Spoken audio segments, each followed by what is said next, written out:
Assalamualaikum warahmatullahi wabarakatuh.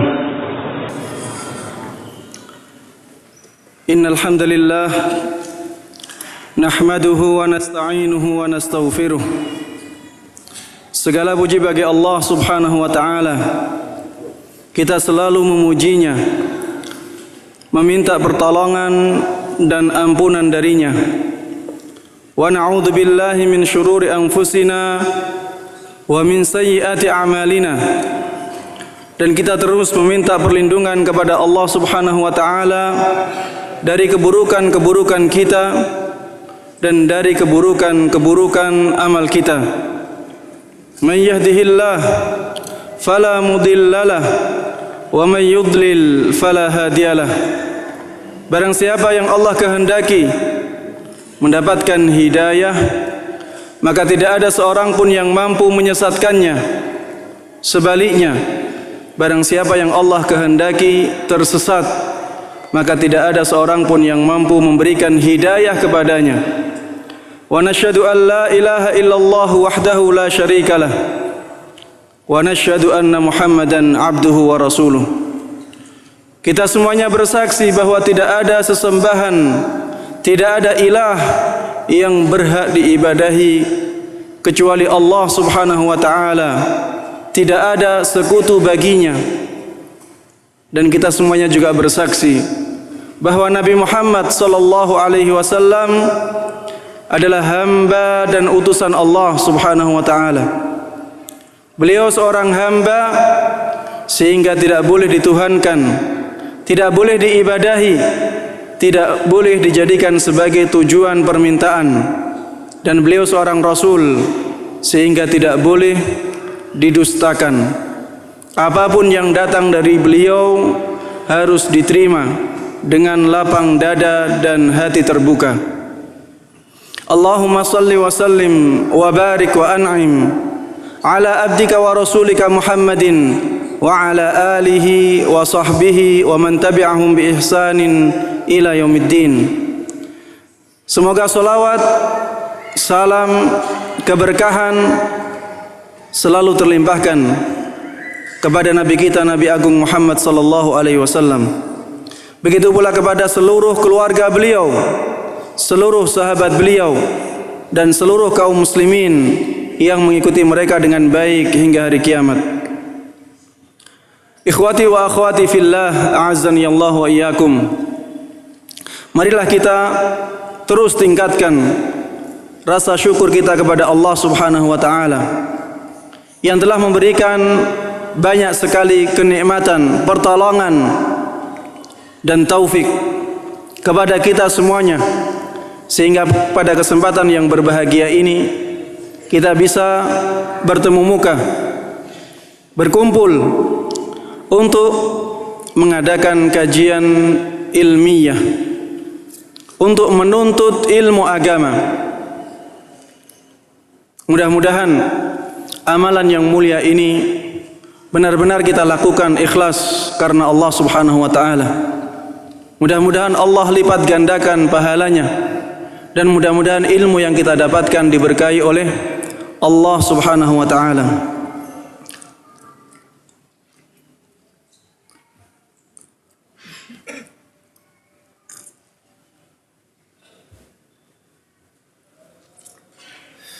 Jamaah kaum muslimin dan kaum muslimat yang dimuliakan oleh Allah Subhanahu wa taala.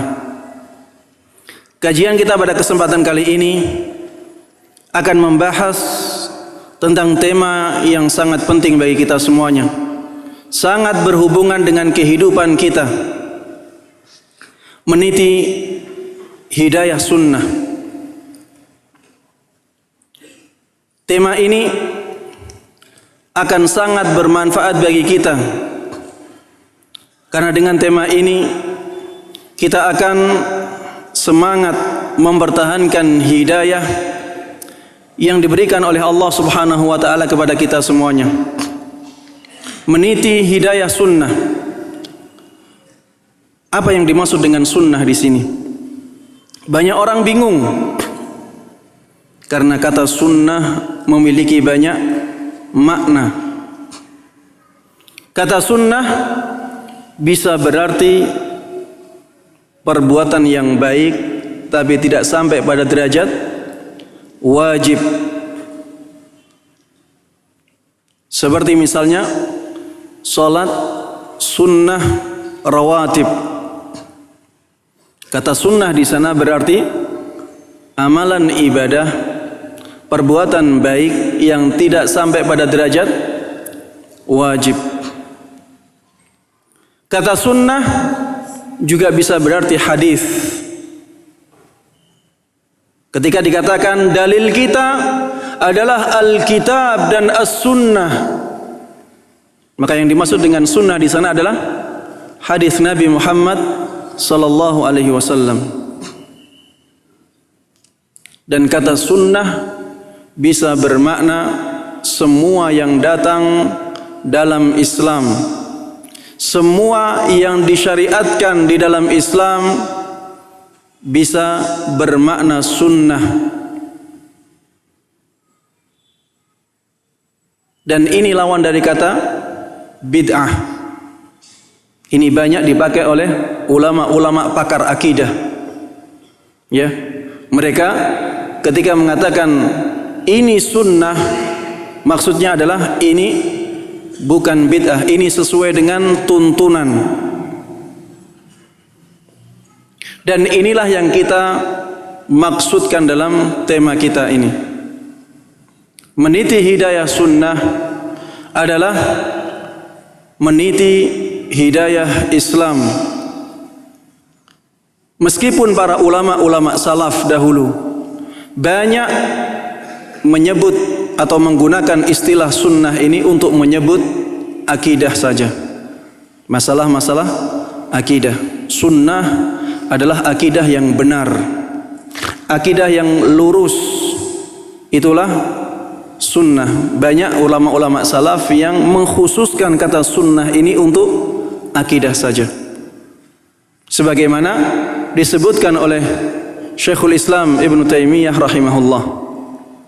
Namun sebenarnya kata sunnah ini mencakup seluruh syariat Islam.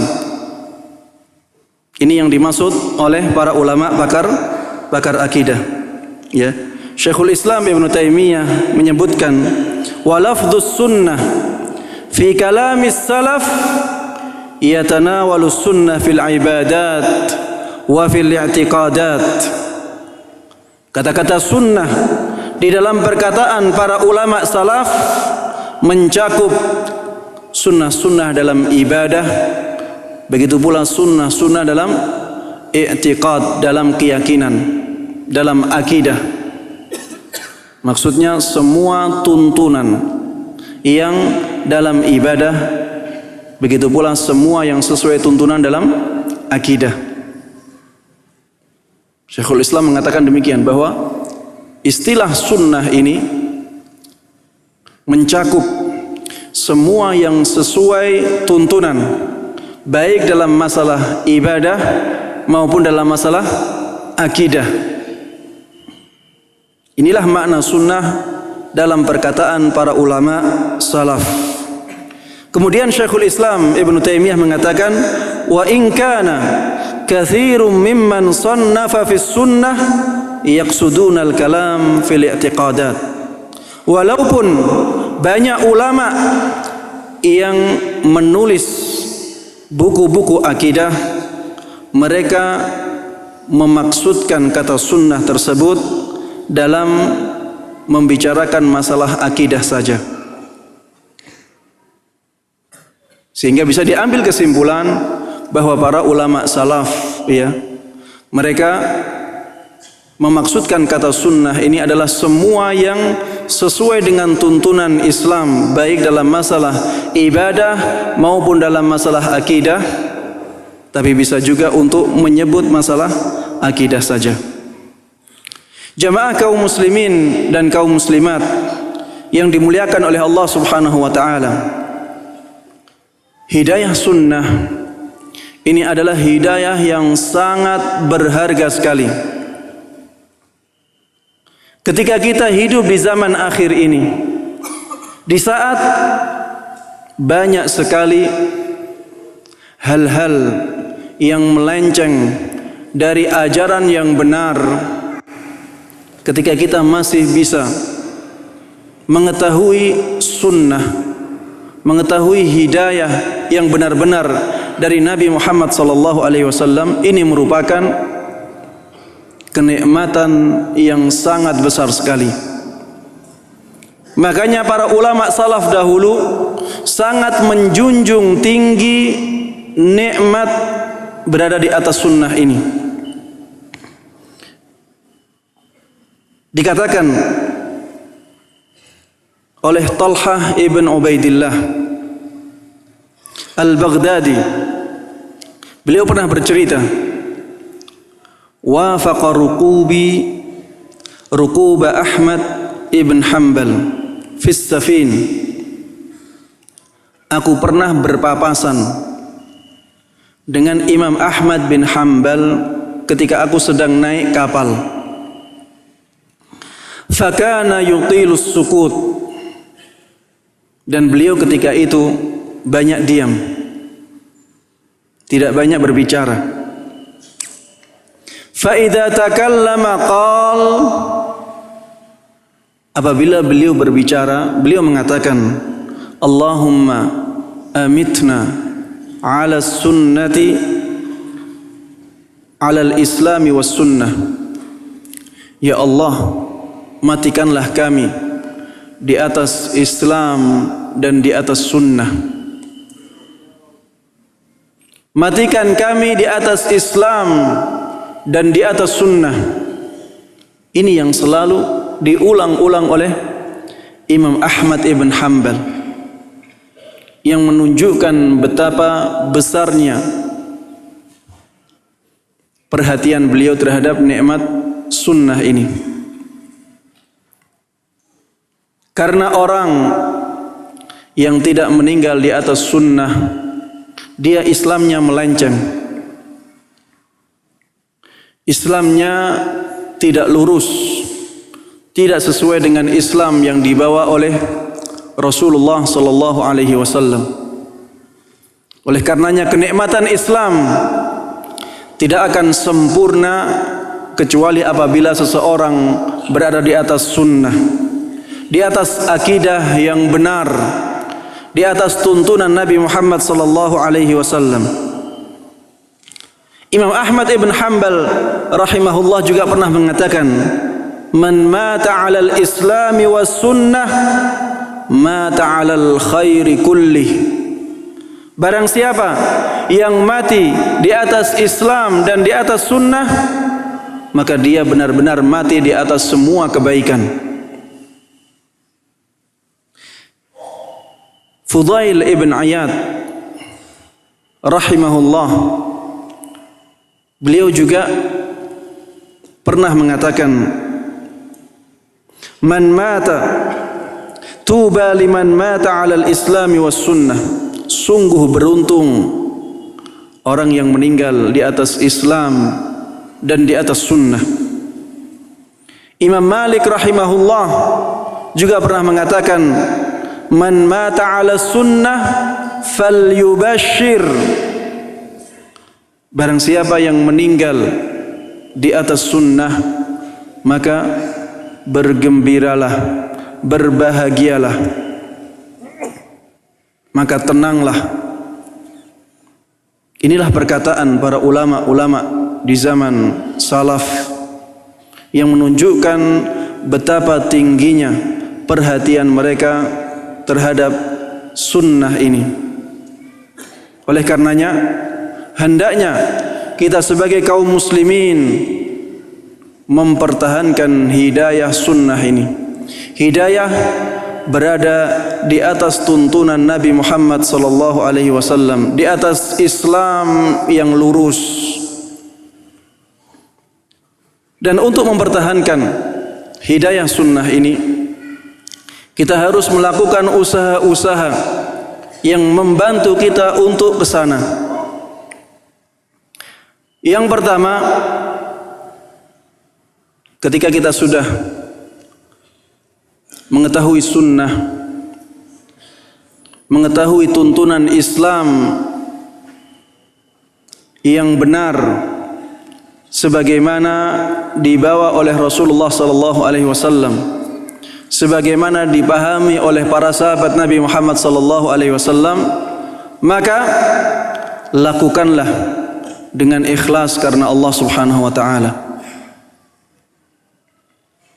Terapkan sunnah dan niatkan ikhlas karena Allah Subhanahu wa taala. Bukan karena yang lain,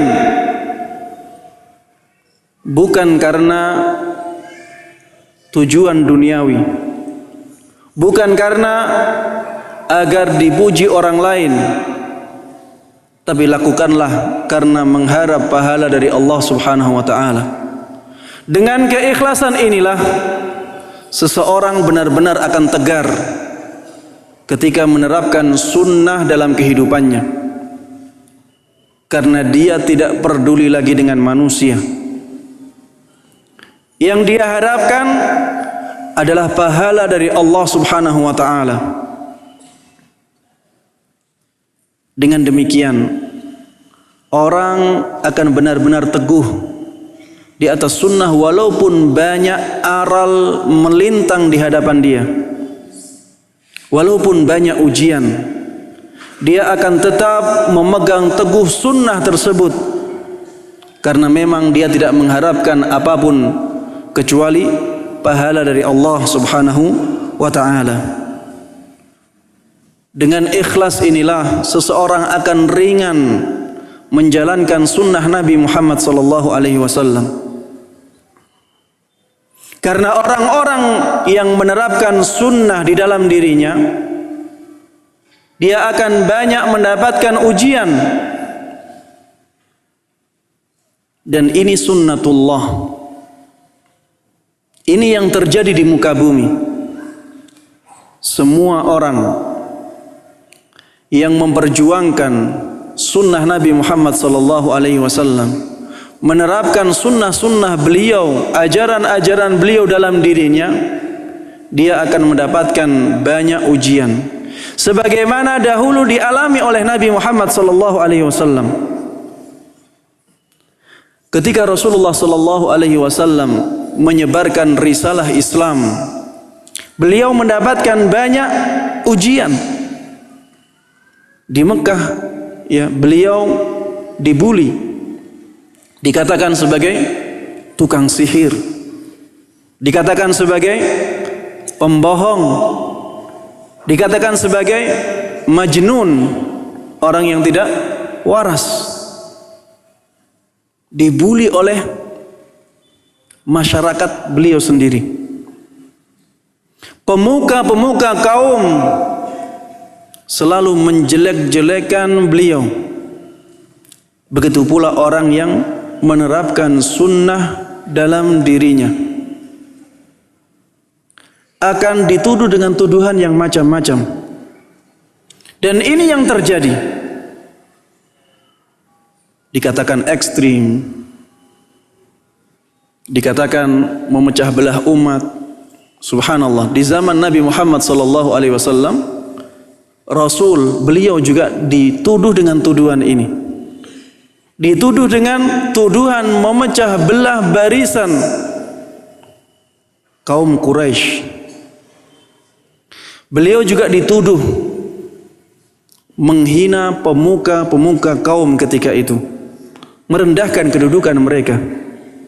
Padahal beliau tidak pernah melakukan hal tersebut. Beliau hanya menyampaikan apa yang benar, yang diembankan oleh Allah Subhanahu wa taala kepada beliau. Itulah amanah yang beliau emban, ya, dan beliau sampaikan kepada masyarakatnya, kepada umatnya.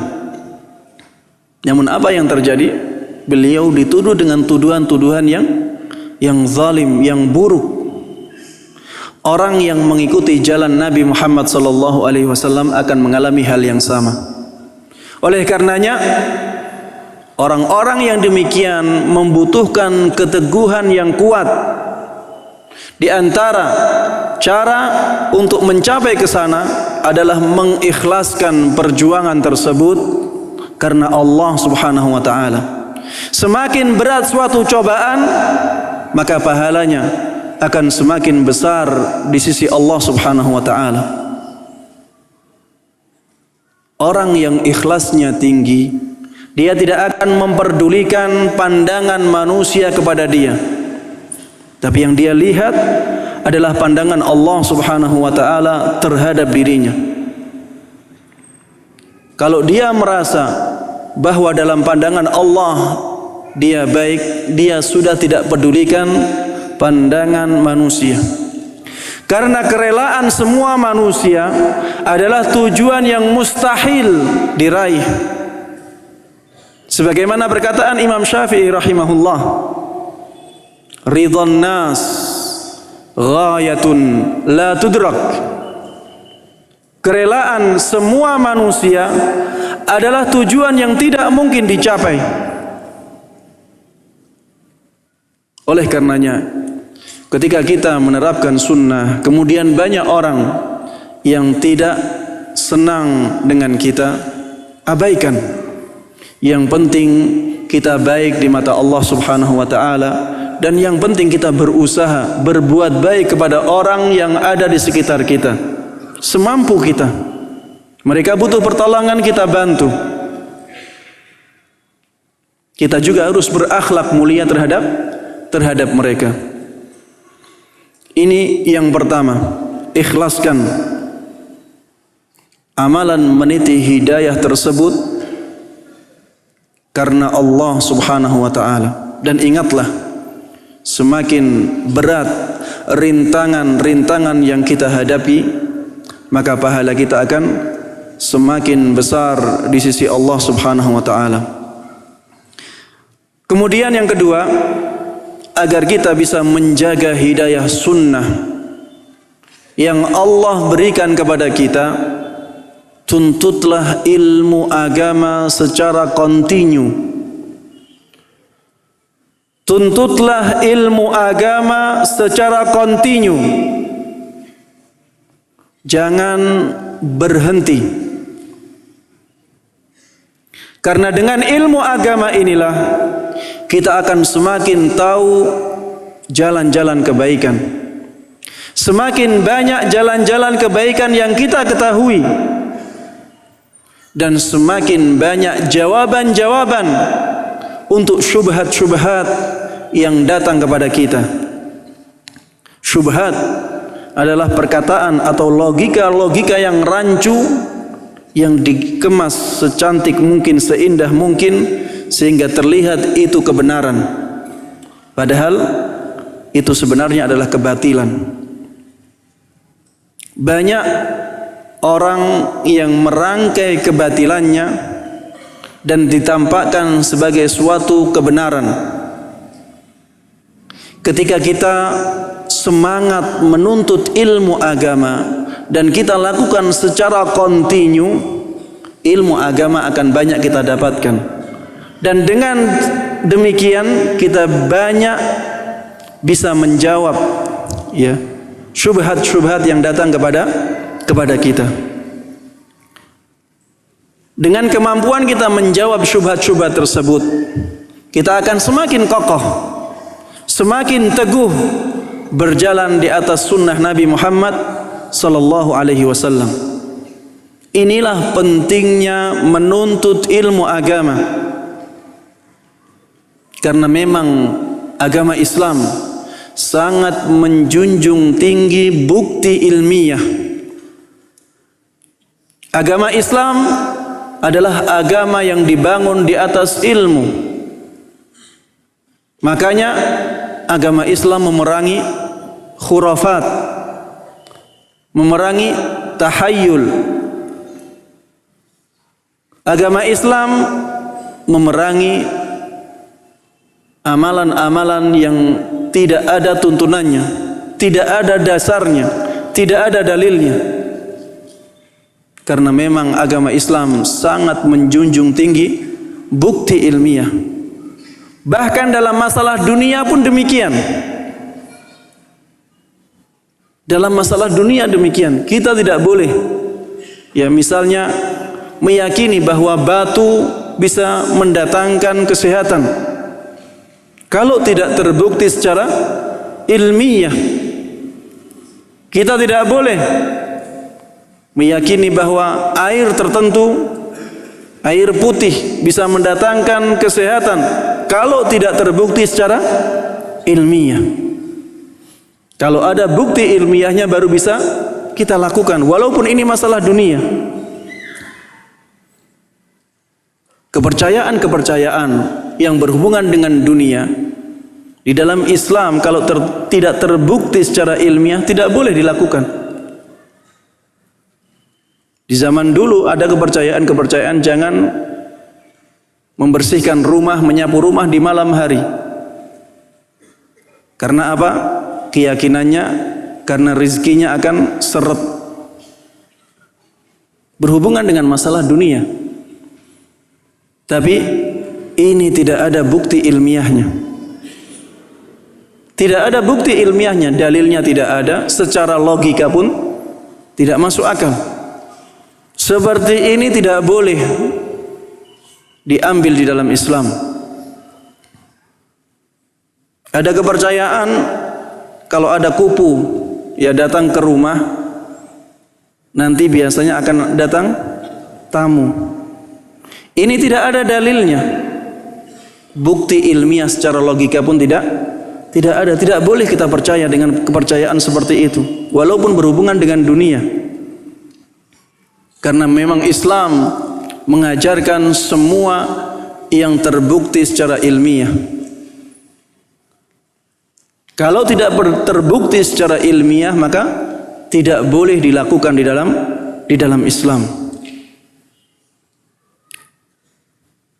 Inilah pentingnya menuntut ilmu. Dengan menuntut ilmu secara kontinu, kita akan bisa benar-benar mengetahui mana yang sunnah Nabi Muhammad SAW, mana yang tidak. Mana yang ada dalilnya, mana yang tidak. Tanpa menuntut ilmu, tidak mungkin kita tahu hal ini. Dan inilah yang menjadikan kita benar-benar mantap dalam menjalankan sunnah dalam kehidupan kita. Makanya termasuk yang bisa menjadi penguat kita dalam menjaga hidayah sunnah adalah menuntut ilmu secara kontinu. Harus secara kontinu. Kalau tidak, maka ilmu kita tidak akan sempurna. Kalau ilmunya setengah matang, jadinya juga akan menjadi bumerang. Makanya ketika kita menuntut ilmu, ya berusahalah untuk kontinu. Belajar dari awal kitab sampai akhir kitab. Pelajari yang sederhana-sederhana dahulu, terutama masalah akidah. Karena akidah ini adalah pondasi agama kita semuanya. Islam dibangun di atas akidah, di atas keyakinan. Maka jangan sampai kita melupakan pondasinya, melupakan dasarnya, kemudian kita membangun bangunan di atasnya. Karena jika demikian yang kita lakukan, maka bangunan tersebut akan mudah roboh, mudah runtuh, mudah digoyang. Ada goyangan sedikit dia akan roboh. Inilah pentingnya pondasi agama kita. Makanya bagi para pemula, ya, pentingkan belajar masalah akidah. Pentingkan belajar masalah akidah. Ustadz, masalah akidah itu masalah apa saja? Masalah akidah adalah masalah-masalah keimanan. Iman, rukun iman yang 6 tersebut pelajari dengan baik. Iman kepada Allah dipelajari dengan sempurna. Di antara iman kepada Allah adalah kewajiban mentauhidkannya. Yang berhubungan dengan tauhid pelajari semua. ada tauhid rububiyah, ada tauhid uluhiyah, ada tauhid asma wa sifat. Pelajari dengan lengkap. Kemudian iman kepada para malaikatnya, iman kepada semua kitab-kitab yang diturunkan oleh Allah Subhanahu wa taala kepada nabinya, iman kepada semua rasul, iman kepada hari akhir, kemudian iman kepada takdir. Dipelajari dengan lengkap. Ini pondasi agama kita. Kalau ini sudah kuat, baru beranjak ke yang lainnya. Kalau misalnya kita bisa menggabung antara belajar akidah dengan belajar fikih, lakukan. Karena memang keseharian kita sangat membutuhkan fikih. Tapi kalau tidak bisa menggabungkannya, harus satu, maka pilihlah akidahnya dahulu. Pilihlah akidahnya dahulu, karena itu pondasi agama kita semuanya. Ketika pondasinya sudah kuat, maka bangunan yang dibangun di atasnya juga akan sangat kokoh, sangat baik. Dari sinilah kita bisa melihat dalam kenyataan, ya, banyak orang yang pengetahuan agamanya tinggi, pengetahuan agamanya luas, tapi kita tidak melihat pengaruh agama tersebut pada dirinya. Hanya sebagai wawasan saja, tidak dia praktekkan. Biasanya kekurangannya di dalam masalah akidahnya. Akidahnya lemah, sehingga dia ketika akan melakukan syariat tersebut, dia merasa malas, dia merasa malu, minder ketika akan melakukan ajaran Islam yang sudah dia ketahui, karena memang akidahnya belum tergarap dengan baik. Berbeda apabila agama atau akidah seseorang sudah kuat, syariat Islam sedikit pun, ya, yang diketahui dia sedikit, tapi pengaruhnya sangat kita lihat.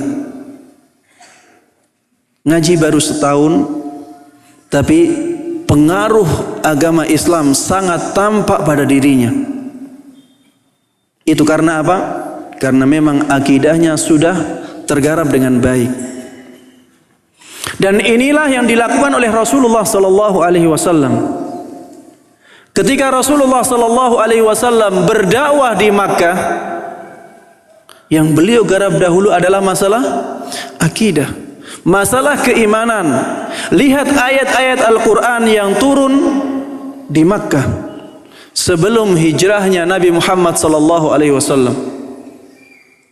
Kebanyakan, mayoritas, atau bahkan semuanya menjelaskan masalah keimanan. Keimanan kepada Allah, keimanan kepada hari akhir, keimanan kepada takdir, keimanan adanya neraka, adanya surga. Ini yang menjadi pembahasan inti di ayat-ayat Makkiyah. Karena inilah yang nantinya akan menjadikan orang semangat untuk melakukan kebaikan. Inilah yang menguatkan seseorang untuk menjalankan sunnah-sunnah Nabi Muhammad SAW. Kita juga harusnya demikian. Tirulah Nabi Muhammad SAW. Harusnya kita belajar masalah akidah dengan sangat baik.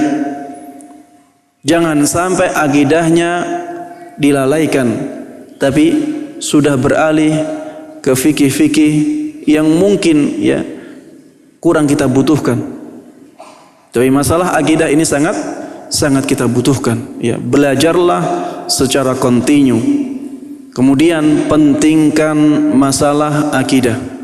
Kalau ada kajian-kajian ilmiah tentang akidah, ya, hadiri. Semangatlah untuk menuntut ilmu dalam masalah akidah. Kemudian yang ketiga,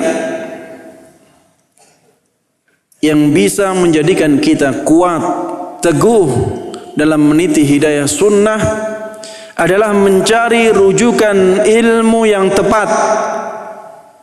Cari guru yang benar-benar mumpuni ilmunya, lurus akidahnya, dan tinggi takwanya. Ini 3 kriteria yang harusnya ada pada seorang guru. Yang pertama, ilmunya mumpuni. Kalau ilmunya tidak ada, dari mana dia akan memberikan ilmu tersebut? Pembahasannya akan ngalor ngidul nanti, karena dia tidak punya materi, tidak punya ilmu tentang cerita-cerita. Akan seperti itu kalau orang tidak punya ilmu. Makanya cari guru yang benar-benar mumpuni ilmunya, agar guru tersebut ya bisa menyampaikan kita kepada banyak ilmu yang dia miliki dengan cepat. Dalam waktu yang sedikit dia ingin menyampaikan ilmu yang banyak, dan ilmu yang kita dapatkan juga akhirnya banyak dengan jalan yang singkat. Cari guru yang mumpuni ilmunya, kemudian lurus akidahnya,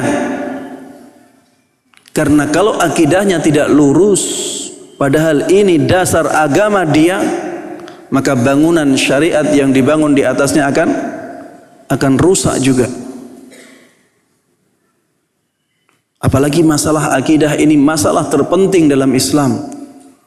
Banyak orang tidak tahu akidah ini, sehingga Islamnya hanya KTP. Dia tidak tahu apa saja yang membahayakan keislamannya di mata Allah Subhanahu wa taala. Sehingga orang-orang tersebut ya seringkali melakukan hal-hal yang sebenarnya bisa membatalkan keislamannya, tapi dia tidak tahu. Dia jahil karena belum mempelajari akidah.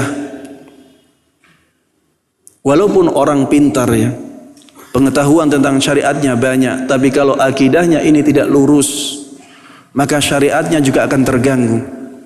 Orang yang akidahnya liberal, syariatnya akan liberal. Yang akidahnya Syiah, syariatnya juga akan menjadi Syiah. Yang akidahnya Ahlus Sunnah, maka syariatnya juga Ahlus Sunnah. Ini adalah konsekuensi, karena akidah adalah pondasi dasar agama seseorang. Ustaz, bagaimana cara melihat akidahnya benar atau tidak? Banyak caranya. Yang pertama, dengan bertanya kepada ustadz lain yang kita ketahui akidahnya lurus. Bagaimana dengan ustadz ini? Apakah akidahnya lurus ataukah tidak? Yang kedua, dengan melihat ustadz ini berkumpulnya dengan siapa. Karena teman bisa menjadi barometer bagi kita untuk melihat seseorang. Karena biasanya orang akan berkumpul dengan orang yang sepaham, seide dengan dia. Ini fitrah manusia. Kemudian yang ketiga, lihat pembahasan-pembahasan yang dia jelaskan dalam masalah akidah. Masalah-masalah akidah yang dia bahas kita dengarkan.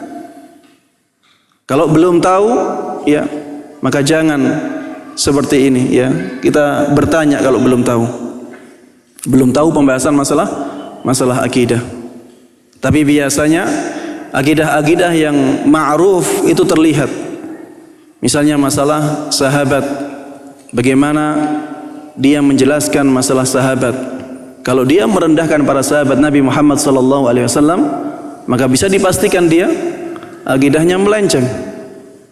Kemudian pembahasan masalah keberadaan Allah. Kalau jawabnya dia Allah berada di mana-mana atau tidak bertempat, ya, menyelisihi Al-Quran dan Sunnah, maka bisa dilihat berarti akidahnya kurang lurus. pembahasan masalah iman, apakah iman bertambah atau bisakah iman bertambah dan berkurang. Kalau dia menjawab tidak bisa, iman itu satu kesatuan, tidak bisa bertambah dan tidak bisa berkurang, maka ini sudah jelas dia bukan ahlus sunnah. Ada masalah-masalah yang jelas seperti ini. Sebagai orang awam memang sulit untuk menilai seorang guru. Biasanya mudahnya adalah bertanya kepada ustadz lain yang sudah dia yakini bahwa beliau adalah ustadz yang lurus akidahnya. Kemudian yang ketiga adalah harus tinggi takwanya. Karena agama Islam itu sangat dipengaruhi dengan ketakwaan. Dan ilmu seseorang juga sangat dipengaruhi oleh ketakwaannya. Ilmu seseorang sangat dipengaruhi oleh ketakwaannya. Ketika takwanya lemah, maka ilmunya tidak akan berkah. Pengaruhnya kepada hati kita akan lemah. Kalau kita melihat guru kita misalnya di luar dia biasa bermaksiat,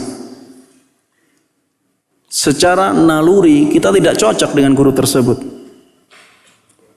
Misalnya di luar yang melakukan hal-hal yang tidak pantas untuk dilakukan oleh seorang guru, kita tidak senang. Dan perkataannya menjadi hambar. Berbeda kalau kita lihat guru kita misalnya ya, semangat dalam melakukan ibadah, tidak mau melakukan hal-hal yang berbau maksiat atau mendekati kemaksiatan, maka dia ya kita akan melihat. Ketika kita melihat orang yang seperti ini, ya, hati kita akan terbuka. Kata-kata dia akan merasuk ke dalam hati kita. Dan inilah seorang alim yang hakiki. Makanya Allah Subhanahu wa taala mengkhususkan kealiman hanya pada orang-orang yang takut kepada Allah Subhanahu wa taala. Innama yakhshallaha min ibadihi al-ulama. Sesungguhnya hanya orang-orang yang alimlah yang takut kepada Allah Subhanahu wa taala. Hanya orang yang alimlah yang takut kepada Allah Subhanahu wa taala. Sehingga orang yang tidak takut kepada Allah Subhanahu wa taala sebenarnya bukan orang yang alim. Sehingga tidak pantas untuk dijadikan sebagai guru. Kalau dia tidak alim, bagaimana dia pantas dijadikan sebagai guru? Makanya dalam memilih guru agama kita harus sangat hati-hati. Sebagaimana kita memilih guru-guru masalah dunia, kita mencari orang-orang yang ahli di dalamnya. Dalam masalah dunia aja demikian ya. Dalam masalah dunia saja demikian. Bagaimana dengan masalah agama? Agama lebih penting daripada masalah dunia, jauh lebih penting. Makanya carilah guru yang mumpuni ilmunya, lurus akidahnya, dan tinggi ketakwaannya.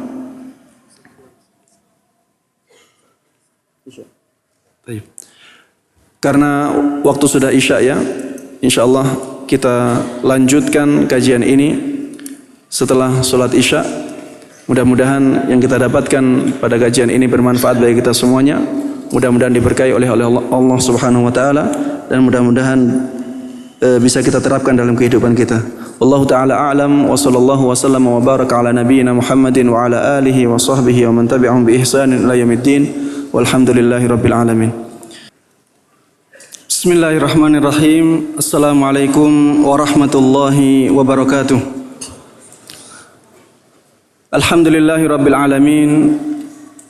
Wassalatu wassalamu ala ashrafil anbiya'i wa imamil mursalin, nabiyyina Muhammadin wa ala alihi wa sahbihi wa man tabi'ahum bi ihsanin ila yaumiddin. Jamaah kaum muslimin dan kaum muslimat A'azzani Allah wa iyyakum, para pendengar Radio Roja Bandung, begitu pula para pemirsa channel YouTube Radio Roja Bandung yang mudah-mudahan dirahmati dan dimuliakan oleh Allah Subhanahu wa taala. Alhamdulillah, pada sesi yang pertama tadi kita sudah membahas 3 poin yang bisa menjadikan kita teguh ketika meniti hidayah sunnah. Poin yang pertama adalah ikhlas dalam meniti hidayah sunnah. Poin yang kedua adalah menuntut ilmu agama secara kontinu. Dan poin yang ketiga adalah memilih rujukan ilmu atau guru yang mumpuni ilmunya, lurus akidahnya, dan tinggi ketakwaannya. Jangan sampai kita belajar kepada orang yang salah, sehingga setelah tahu kita merasa tahu agama, tapi suka demo. Belajar, hasilnya apa? Demo di jalanan. Belajar, hasilnya apa? Mudah mengkafirkan. Membom tempat-tempat yang dilarang dibom di dalam Islam dengan syariat jihad. Ya, mengaku dia melakukan jihad di jalan Allah, padahal itu bukan jihad sama sekali, karena salah memilih guru. Di antara efek buruk ya ketika salah memilih guru adalah mudah mentahdzir seseorang. Ya, ada orang-orang yang salah memilih guru, akhirnya apa? Dia mentahdzir banyak ustadz-ustadz yang sunnah dengan tahdzir yang membabi buta, ya, tahdzir yang ekstrim, karena dia salah memilih rujukan guru. Jangan sampai demikian, ya. Pilihlah rujukan guru agama yang benar-benar tinggi keilmuannya, benar-benar tinggi ketakwaannya, dan benar-benar lurus akidahnya. Mudah-mudahan Allah Subhanahu wa taala memberikan taufiknya kepada kita semuanya untuk bisa mendapatkan guru yang demikian. Kemudian yang keempat, poin yang keempat, setelah kita bisa mendapatkan guru yang tepat, jangan sampai kita fanatik kepada guru tersebut. Jangan sampai kita fanatik buta terhadap guru tersebut, karena guru juga manusia. Guru bisa salah. Bisa saja guru salah dalam memahami dalil, atau keceplosan, ya, salah ucap, padahal yang dimaksud guru tersebut tidak seperti yang diucapkan oleh dia. Kadang-kadang seseorang salah ucap, meninggalkan kata-kata tidak, ya, sehingga kata-katanya berubah, makna kata-katanya berbalik 180 derajat karena meninggalkan kata tidak, tapi dia tidak sadar. Dan kadang juga memang dia memilih pendapat yang menurut para ulama pendapat tersebut lemah misalnya. Bisa terjadi seperti itu. Makanya jangan sampai kita fanatik kepada seorang guru dengan fanatik buta. Fanatiklah kepada dalil. Ikuti dalil kemanapun dalil menuntun kita, dan pahami dalil-dalil tersebut sesuai dengan pemahaman para sahabat Nabi Muhammad sallallahu alaihi wasallam. Jangan sampai kita memahami dalil-dalil tersebut dengan logika kita atau logika orang-orang sekarang. Apabila logika tersebut menyelisih logika atau pemahaman para ulama-ulama salaf, atau para sahabat Nabi Muhammad sallallahu alaihi wasallam. Karena kebanyakan penyelewengan kelompok-kelompok dalam Islam adalah karena mereka tidak memahami dalil-dalil yang ada dalam syariat sesuai dengan pemahaman para sahabat Nabi Muhammad sallallahu alaihi wasallam. Seperti orang-orang yang menyuarakan demonstrasi. Mereka membawa dalil-dalil dari hadis Nabi Muhammad sallallahu alaihi wasallam, tapi dipahami dengan pemahaman mereka, tidak dipahami dengan pemahaman para sahabat Nabi Muhammad sallallahu alaihi wasallam. Bukankah hadis tersebut sudah diketahui oleh para sahabat Nabi? Apakah mereka tahu kemudian para sahabat Nabi tidak tahu? Tidak demikian. Tapi ternyata di zaman para sahabat tidak ada yang mendemo. Tidak ada yang mendemo pemimpinnya kecuali para khawarij.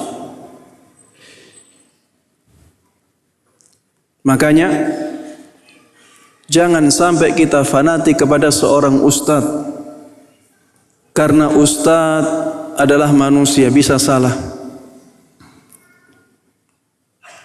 Fanatiklah kepada dalil dan fahami dalil tersebut sesuai pemahaman para sahabat Nabi Muhammad sallallahu alaihi wasallam. Kemudian yang kelima, agar kita teguh dalam meniti hidayah sunnah, maka carilah teman-teman yang baik, teman-teman yang lurus akidahnya, teman-teman yang semangat menuntut ilmu, teman-teman yang saleh. Karena teman-teman ini akan sangat mempengaruhi kita. Jangan sampai mencari teman dekat yang buruk, karena nantinya dia akan menarik kita kepada keburukan. Dalam pepatah Arab dikatakan as-sahibu sahibun, as-sahib sahib. Seorang teman akan menarik temannya. Temannya buruk akan menarik kepada keburukan. Temannya baik akan menarik kepada kebaikan. Rasulullah sallallahu alaihi wasallam dahulu bersabda, "Al-mar'u ala dini khalilih, falyanzur ahadukum man yukhalil." Seseorang itu berada di atas agama teman dekatnya. Maka silahkan melihat siapa yang dijadikan teman dekat. Kalau kita salah memilih teman, maka kita akan celaka. Banyak orang-orang yang orang tuanya baik, orang tuanya saleh, tapi karena dia salah memilih teman, dia menjadi orang yang buruk. Baik buruk dalam dunianya maupun buruk dalam agamanya. Terjadi banyak. Tiba-tiba anaknya menjadi komplotan begal, padahal dari keluarga baik. Tiba-tiba anaknya jadi orang yang suka mabuk-mabukan, melakukan perzinaan, padahal dulu orang tuanya baik. Kenapa demikian? Sebagian besar sebabnya adalah salah memilih teman, salah memilih lingkungan. Akhirnya lingkungan yang buruk terus tersebut menarik dia kepada keburukan-keburukan. Sebaliknya, ada orang-orang yang ayah ibunya tidak baik secara agama, tapi anaknya menjadi sangat taat karena teman-temannya orang-orang baik. Inilah pentingnya kita memilih teman, karena manusia ini seperti makhluk hidup yang lainnya. Allah Subhanahu wa taala mengatakan di dalam Al-Qur'an, "Wa ma min dabbatin fil ard wa la ta'irin yatiru bi janahayhi illa umamun amsalukum." Dan tidaklah ada hewan-hewan yang berjalan di muka bumi, tidak pula ada burung-burung yang berterbangan, kecuali itu semuanya adalah umat-umat seperti kalian. Hewan-hewan baik yang melata, yang berjalan di muka bumi maupun yang terbang, semuanya seperti kalian. Mereka juga umat-umat. Dan hewan-hewan kita lihat, tidak ada kambing yang berkumpul dengan singa, tidak ada burung dara berkumpul dengan gagak, sama-sama burung. Dan itu akan saling mempengaruhi satu dengan yang lainnya. Pengaruhnya sangat kuat sekali. Makanya berhati-hatilah memilih teman. Teman yang baik, yang teguh di atas sunnah akan mempengaruhi kita untuk demikian. Ketika kita banyak teman-teman yang baik, maka akan semakin mudah menjalankan sunnah Nabi Muhammad sallallahu alaihi wasallam.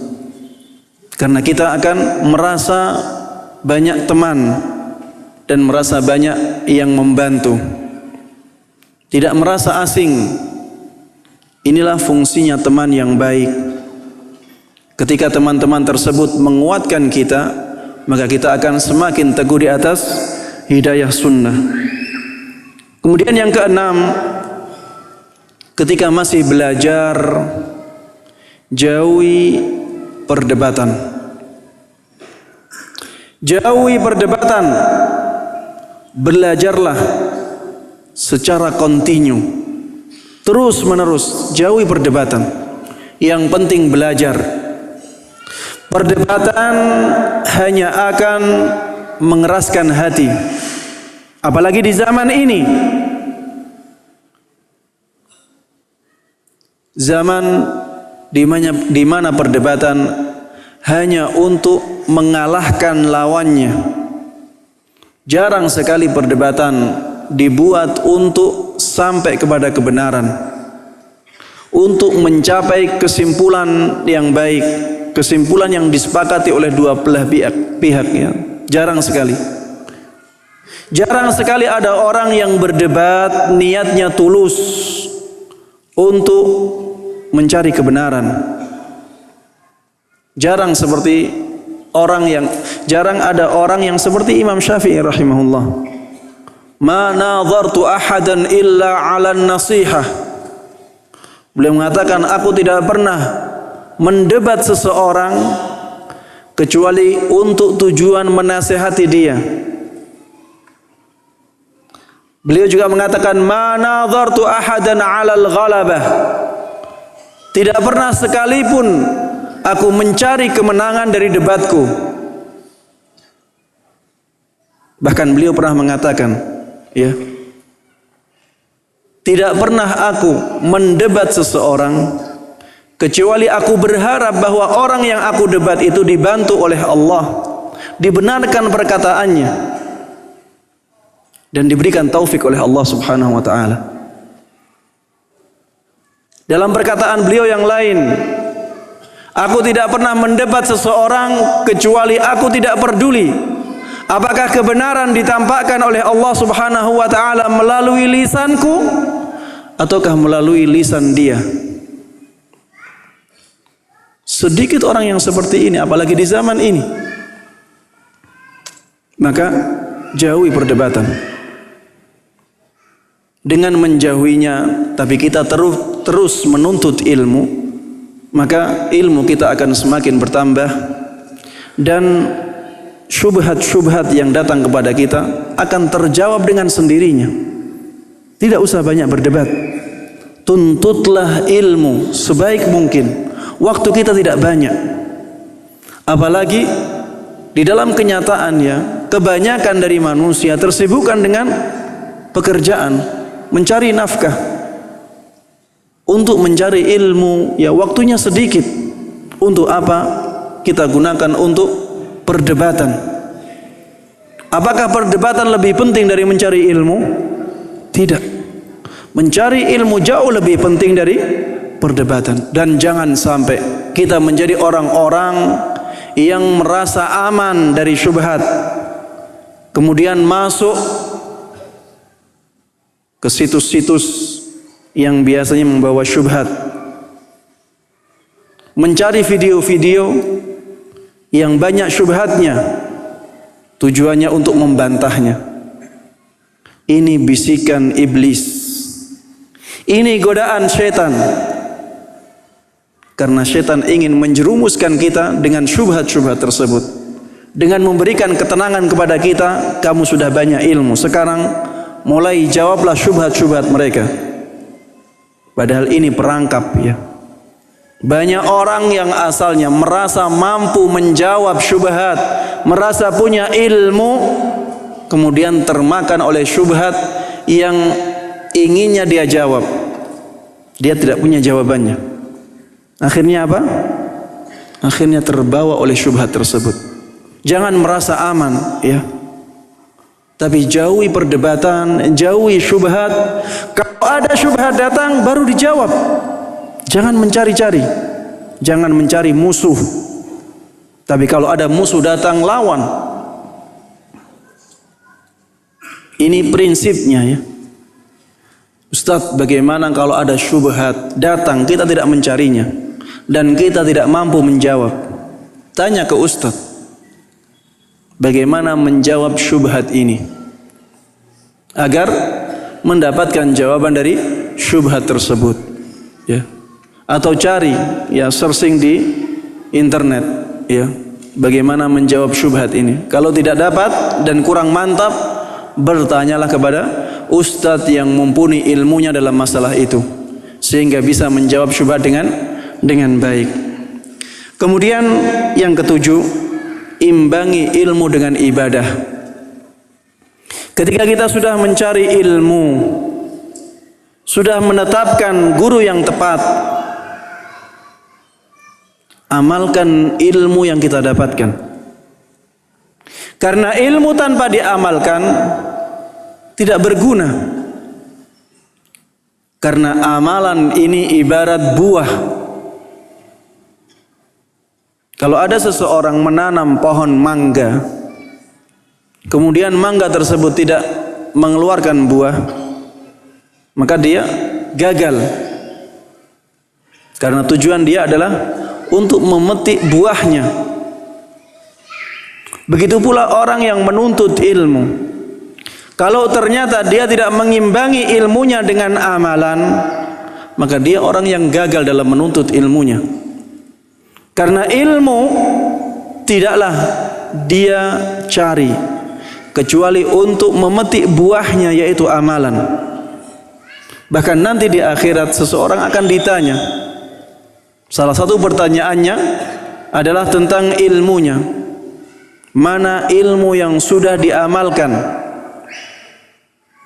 Akan ditanya di akhirat. Oleh karenanya, ya, amalkan ilmu. Dengan mengamalkannya, kita pertama mendapatkan pahala.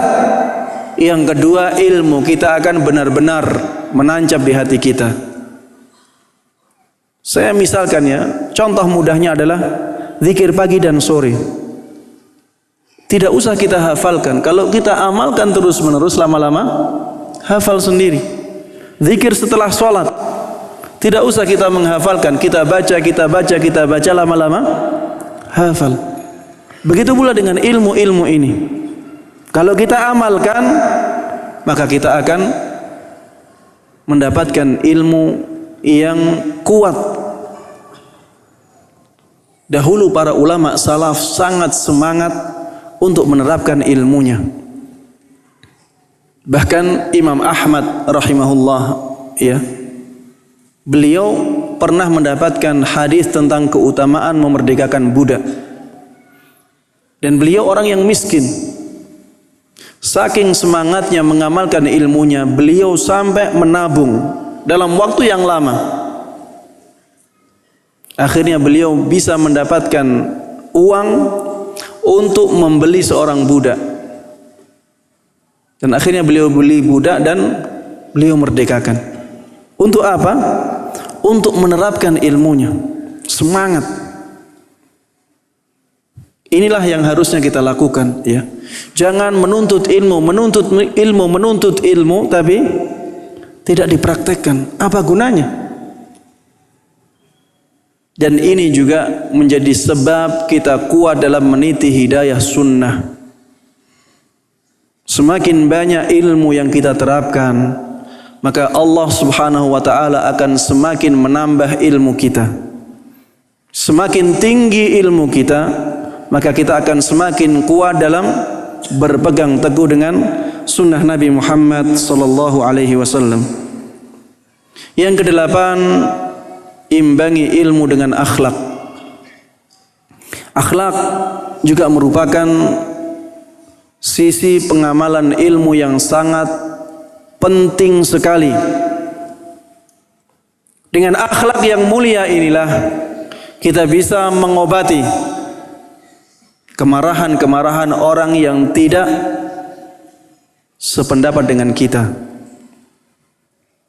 Ketika akhlak kita tinggi, orang-orang yang tidak senang dengan kita juga akan sungkan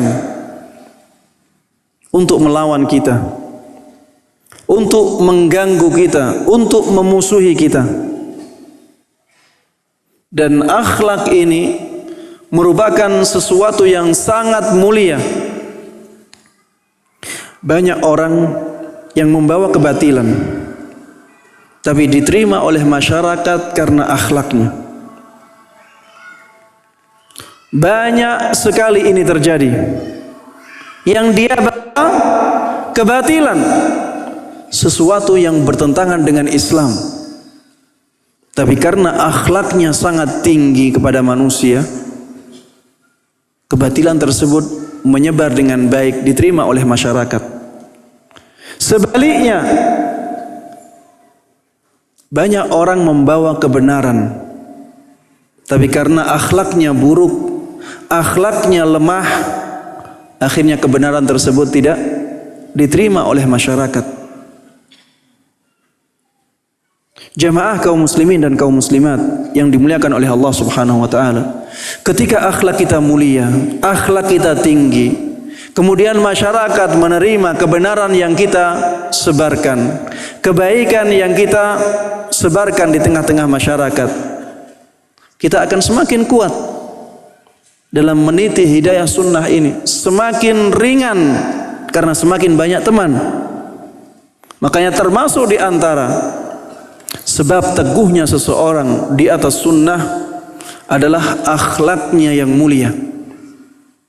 Karena akhlak yang mulia ini akan besar pengaruhnya dalam tersebarnya sunnah di tengah-tengah dia, di tengah-tengah masyarakat.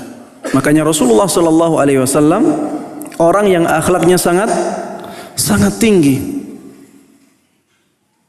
Allah Subhanahu wa ta'ala sampai memujinya dengan pujian yang sangat tinggi. Wa innaka la'ala khuluqin azim. Sesungguhnya engkau wahai Muhammad benar-benar di atas akhlak yang agung. Laqad kana lakum fi Rasulillahi uswatun hasanah.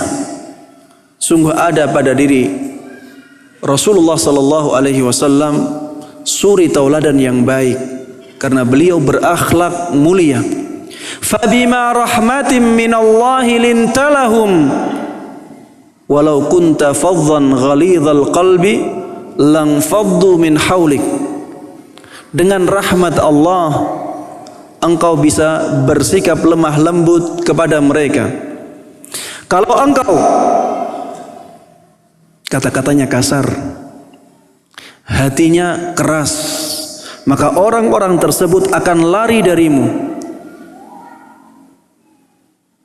Tapi Rasulullah tidak demikian. Makanya banyak kaum yang asalnya musyrikin tertarik dengan dakwah Nabi Muhammad sallallahu alaihi wasallam. Inilah akhlak yang mulia. Dan akhlak yang mulia ini kedudukannya sangat tinggi di dalam Islam. Akmalul mu'minina imanan ahsanuhum khuluqa. Orang mukmin yang paling sempurna keimanannya adalah yang paling baik akhlaknya. Ma min syai'in athqalu fil mizani min husnil khuluq.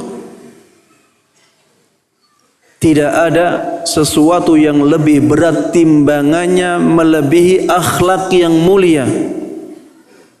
Bahkan Rasulullah sallallahu alaihi wasallam pernah mengatakan, inna min ahabbikum ilayya wa aqrabikum minni manzila ahasinuhum akhlaqa. Sesungguhnya di antara orang-orang yang paling aku cintai dan yang paling dekat kedudukannya di akhirat nanti adalah orang yang paling mulia akhlaknya di antara kalian. Paling dekat dengan Rasulullah sallallahu alaihi wasallam di akhirat dan paling dicintai oleh beliau. Orang yang paling baik akhlaknya. Intinya akhlak ya di dalam Islam mempunyai kedudukan yang sangat tinggi. Bahkan Rasulullah pernah bersabda, innama bu'ithtu liutammima salihal akhlak. Sesungguhnya aku tidaklah diutus kecuali untuk menyempurnakan akhlak yang mulia. Inilah akhlak di dalam Islam. Sebagai seorang yang meniti hidayah sunnah, jangan sampai melupakan sisi ini. Ini sangat berkaitan dengan keimanan dia, sangat berkaitan dengan kemuliaan dia, dan ini juga sangat berkaitan dengan keteguhan dia di atas sunnah Nabi Muhammad sallallahu alaihi wasallam. Orang yang mengaku berada di atas sunnah akan menjadi sorotan masyarakat. Kalau akhlaknya tidak baik, maka sunnah akan tercoreng. Maka jadilah orang-orang yang berakhlak mulia agar sunnah tersebar di tengah-tengah masyarakat dengan baik. Kemudian yang kesembilan, yang terakhir, berdoalah. Banyaklah berdoa agar tetap teguh di atas hidayah sunnah. Doa merupakan sesuatu yang sangat penting karena hidayah di tangan Allah. Hidayah adalah nikmat dari Allah Subhanahu wa taala. Kalau Allah tidak berkehendak, hidayah tidak akan sampai ke kita. May yahdihillah fala mudhillalah. Barang siapa yang Allah kehendaki mendapatkan petunjuk hidayah, maka tidak ada seorang pun yang mampu menyesatkannya. Innaka la tahdi man ahbabta walakinnallaha yahdi man yasha. Sesungguhnya engkau wahai Muhammad tidak akan mampu memberikan hidayah kepada orang yang engkau cintai, akan tetapi Allah lah yang memberikan hidayah kepada siapapun yang dia kehendaki. Wa huwa a'lamu bil muhtadin. Dialah yang lebih tahu siapa yang pantas menjadi orang yang mendapatkan hidayah. Dzalika hudallah yahdi bihi man yasha'u min ibadihi. Itulah hidayahnya Allah. Allah memberikan hidayah tersebut kepada siapapun dari hambanya yang dia kehendaki. Hidayah ini milik Allah. Allah yang menghendakinya. Di tangan Allah lah hidayah ini. Banyak orang yang dekat dengan kenabian, tapi Allah tidak berkehendak mendapatkan hidayah. Seperti siapa? Istrinya Nabi Lut, sangat dekat dengan kenabian. Istri, siapa yang lebih dekat dari istri dengan seorang suami? Tidak ada yang lebih dekat dengan istri. Tapi Allah tidak menghendaki dia mendapatkan hidayah. Kafir. Anaknya Nabi Nuh di keluarga Nabi, tapi Allah tidak menghendaki mendapatkan hidayah, sehingga dia tidak mendapatkan hidayah. Pamannya Nabi Muhammad sallallahu alaihi wasallam, Abu Talib, sangat dekat dengan Rasulullah sallallahu alaihi wasallam. Beliau yang melindungi Rasulullah, beliau juga yang menjadikan Rasulullah sallallahu alaihi wasallam dewasa dengan baik, tumbuh dengan baik. Kemudian setelah dewasa, setelah Rasulullah mengemban risalah Islam, beliau pun melindungi dakwah Nabi Muhammad sallallahu alaihi wasallam. Bahkan dalam syair-syairnya, ya, beliau menjelaskan bahwa dakwah Nabi inilah yang hak. Tapi Allah tidak menghendaki hidayah untuk beliau, ya, untuk Abu Talib. Akhirnya mati dalam keadaan kafir. Sebaliknya, orang-orang yang sangat dekat dengan kekufuran, kalau Allah sudah menghendakinya, maka hidayah sampai kepada dia. Imra'atu Fir'aun, istrinya Fir'aun. Bayangkan, ini istrinya Fir'aun, tapi mendapatkan hidayah. Padahal Fir'aun adalah orang yang mengatakan, ana rabbukumul a'la, akulah Tuhan kalian yang paling tinggi, paling mulia.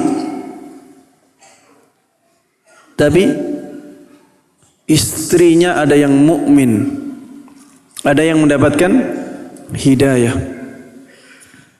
Begitu pula dalam ayat disebutkan, wa qala rajulun mu'minun min ali fir'aun yaktumu imanah.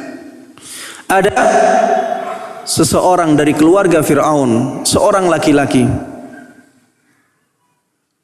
dia beriman, tapi karena kekuatan kekafiran sangat besar, sangat kuat, akhirnya dia yaktumu imanah, dia menyembunyikan keimanannya. Dia mengatakan, ataqtuluna rajulan ay yaqula rabbi Allah. Apakah kalian membunuh seseorang karena dia mengatakan Tuhanku atau Rabbku adalah Allah?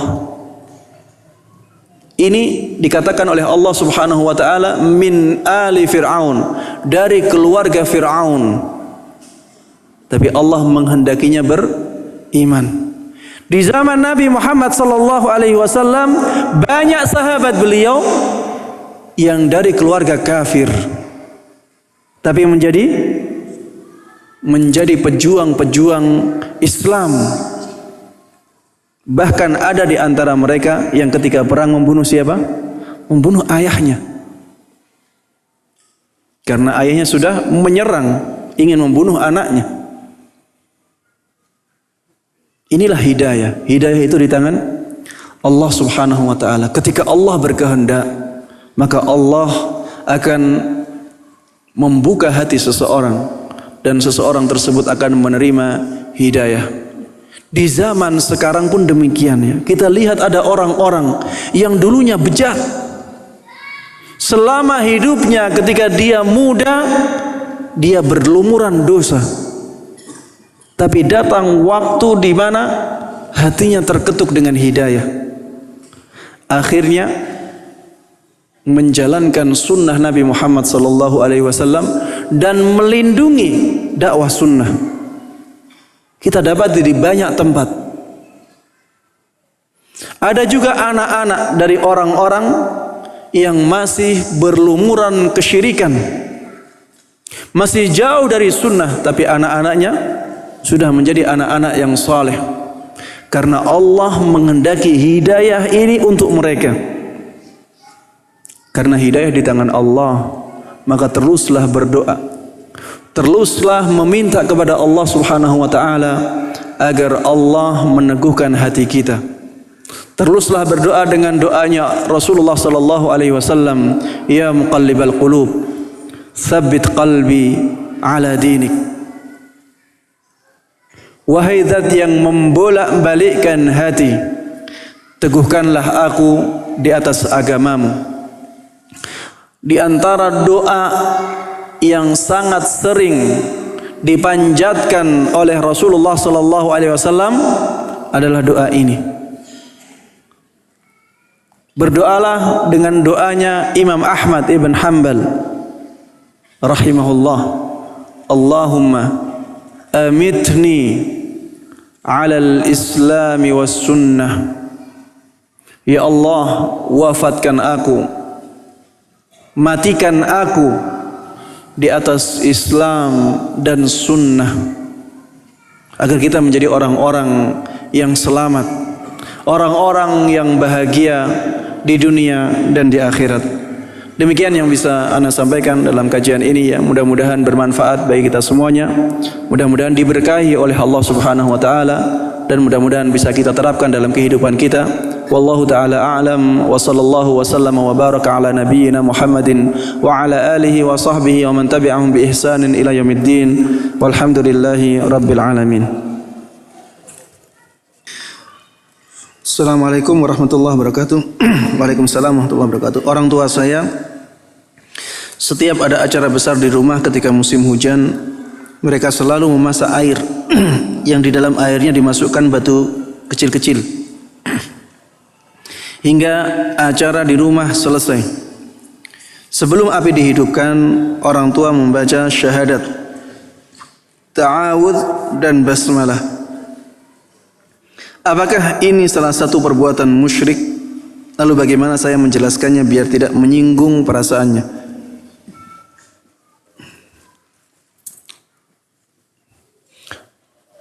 Apabila dia meyakini bahwa hal tersebut adalah sebab acaranya misalnya lancar, tapi yang menjadikan lancar acara tersebut adalah Allah Subhanahu wa taala, maka ini syirik asghar. Ini syirik asghar karena dia meyakini suatu sebab yang tidak dijadikan oleh Allah Subhanahu wa taala sebagai suatu sebab. Ya. Dia meyakini ini sebab misalnya lancarnya acara. Misalnya ini, ya, atau selamatnya acara tersebut dari kegagalan, baiknya acara tersebut, padahal Allah tidak menjadikan itu sebagai sebab. Maka ini meyakini suatu sebab tanpa dasar. Ini syirik kecil. Apabila keyakinannya bahwa dengan perbuatan itu acaranya menjadi lancar tanpa perantara, ya, memang inilah yang menjadikan acaranya lancar, maka di sini syirik akbar jadinya. Kalau dia hanya meyakini bahwa itu perantara saja, itu sebab saja, tapi yang melancarkan acara tersebut, yang membaikkan acara tersebut adalah Allah Subhanahu wa taala, maka syirik asghar. Dan biasanya yang terjadi adalah yang ini, ya. Jadi mereka tetap meyakini, ya, biasanya orang tersebut tetap meyakini bahwa yang melancarkan acara adalah Allah Subhanahu wa taala. Hanya saja dia melakukan hal tersebut karena dia meyakini bahwa itu sebab. Hanya sebab saja. Kalau demikian makanya dia terjatuh dalam syirik asghar. Wallahu a'lam. Bagaimana menjelaskannya? Ya, dijelaskan dengan cara yang baik. Ya. Dikasih penjelasan bahwa hal tersebut tidak ada dalilnya. Misalnya bertanya, ya, dengan nada bertanya, apa seperti ini pernah dicontohkan oleh Nabi kita? Apakah seperti ini ada dalilnya? Siapa yang memulai pertama kali perbuatan seperti ini? Ditanya seperti itu. Apabila dijawab tidak ada, ya, kenapa tidak ditinggalkan? Kenapa kita tidak mencukupkan diri dengan berdoa kepada Allah Subhanahu wa taala? Sebagaimana tuntunan Islam, tidak mengharapkan sesuatu kecuali dari Allah Subhanahu wa taala, karena Allah lah yang mampu melakukan hal tersebut. Apalagi kalau orang tua tersebut meyakini bahwa semuanya dari Allah, kenapa tidak langsung saja meminta kepada Allah Subhanahu wa taala tanpa melakukan hal-hal yang demikian yang tidak diajarkan oleh Nabi Muhammad sallallahu alaihi wasallam. Kalau takut tersinggung ya, bisa dengan cara yang tidak langsung. Misalnya membawa teman, membawa teman atau membawa ustadz ke rumah. Kemudian ya mengajak orang tua untuk ngobrol. Kemudian pura-pura bertanya di hadapan orang tuanya. Ya. Dan cara-cara yang seperti ini juga sangat bagus ya. Di antara cara lain misalnya ya membuat tulisan agar dibaca oleh orang tua, menyampaikan ayat-ayat, hadis-hadis yang berhubungan dengan masalah tersebut, sehingga tidak merasa tersinggung, tersudutkan ya. Tapi kalau misalnya sudah dinasihati dan tidak mempan, tidak diterima, maka bersabarlah. Kita harus berakhlak mulia kepada orang tua kita. Itulah bentuk bakti kita kepada orang tua ya.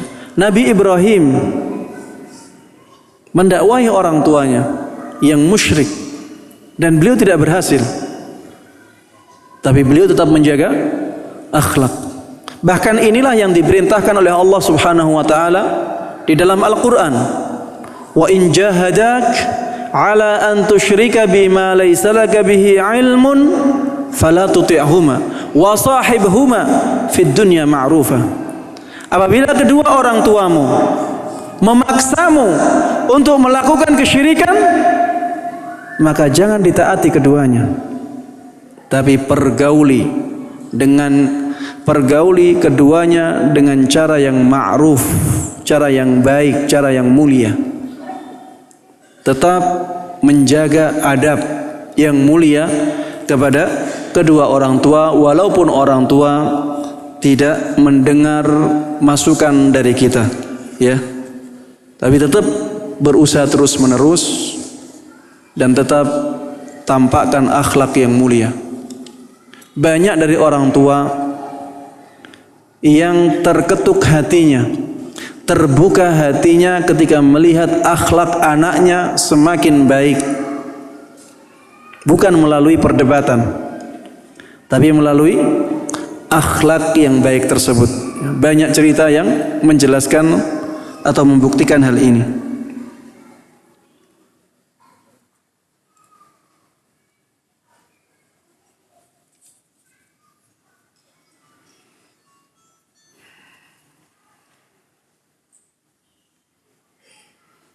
Ustadz, bagaimana kalau kita mengadakan kajian tetapi ustadznya menghalalkan musik dan ustadznya pun masih merokok? Ya sudah dijawab tadi ya. Kalau ustadznya dari sisi ketakwaannya lemah ya, dari sisi keilmuannya juga banyak yang tidak sesuai dengan sunnah Nabi Muhammad SAW ya, tidak usah dihadiri ya, tidak usah dihadiri. Yang banyak kajian-kajian yang lainnya yang bisa menjadi pilihan kedua ya. Hadiri kajian-kajian yang ustadznya benar-benar ketakwaannya tinggi, keilmuannya mumpuni dan lurus akidahnya.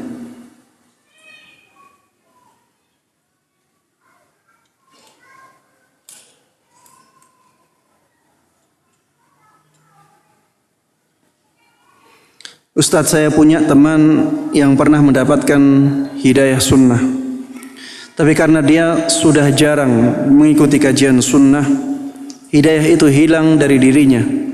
Saya sering mengingatkannya tatkala dia melakukan pelanggaran agama, tapi dia seperti tidak peduli dengan teguran saya itu. Apa yang harus saya lakukan agar dia dapat hidayah kembali? Syukran. Inilah yang saya singgung tadi ya. Kita dalam meniti hidayah sunnah ini harus kita barengi dengan semangat mengikuti kajian ilmiah. Tuntutlah ilmu secara kontinu, karena ilmu inilah yang menjadikan kita tetap semangat untuk meniti hidayah sunnah. Jangan sampai kita merasa kita sudah tahu semuanya. kita sudah belajar bertahun-tahun. Kalau demikian keadaannya, kita merasa sudah tahu, adakan kajian ilmiah. Antum sebagai ustadznya, kalau sudah merasa tahu banyak, jangan berhenti. Karena di antara cara belajar juga dengan menyampaikan apa yang kita ketahui kepada orang lain. Kalau sudah merasa bertahun-tahun belajar dan sudah banyak menghabiskan kitab-kitab ya, sekarang ajarkan kepada orang lain. Jangan berhenti ya sampai ajal menjemput kita. Belajar atau mengajar. Jangan berhenti dari mengikuti kajian sunnah atau menyampaikan kajian sunnah. Karena kalau tidak demikian, ya kita akan diganggu dengan banyak gangguan. Kalau tidak demikian, maka akan banyak dari waktu kita yang terisi dengan keburukan dan nantinya hidayah tersebut terkikis sedikit demi sedikit dan akhirnya hilang sama sekali. Padahal orang kalau hidayah sunnah sudah hilang dari dia, ya, dia akan celaka. Karena Islam tanpa hidayah sunnah itu tidak sempurna. Islam saja tapi tidak menjalankan sunnah Nabi Muhammad SAW itu tidak menyelamatkan seseorang. Memang bisa menyelamatkan seseorang dari kekalnya dia di neraka. Tapi untuk menyelamatkannya tanpa disiksa di neraka itu tidak cukup dengan Islam saja, tapi harus dilengkapi dengan sunnah Nabi Muhammad sallallahu alaihi wasallam, menerapkan sunnah-sunnah dalam kehidupannya.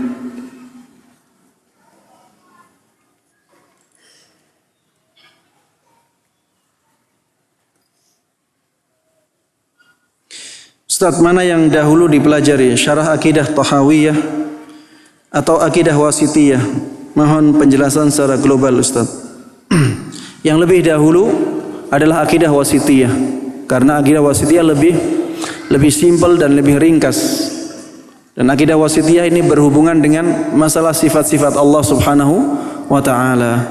Sedangkan akidah Tahawiyah lebih luas. Akidah Tahawiyah lebih luas. Ya, biasanya ya yang disarankan oleh para ulama dalam masalah ilmu akidah yang pertama adalah usulul tsalatsa, 3 landasan utama. Kemudian setelah itu beranjak ke qawaidul arba', ya, 4 kaidah utama dalam Islam. Kemudian setelah itu menginjak ke kitabut tauhid, ya. Setelah itu kasyfus syubhat. Kemudian setelah itu akidah wasitiyah. Kemudian setelah itu akidah tahawiyah. Setelah itu at-tadmuriyah. Biasanya ya yang sering disarankan oleh para ulama adalah seperti itu urutannya. Assalamualaikum warahmatullahi wabarakatuh. Siapakah mujaddid abad ini? Wallahu alam, banyak ya, banyak mujaddid di abad ini. Misalnya seperti Syekh Albani rahimahullah dikenal sebagai mujaddid di abad ini karena beliaulah orang yang menghidupkan ilmu hadis di abad ini.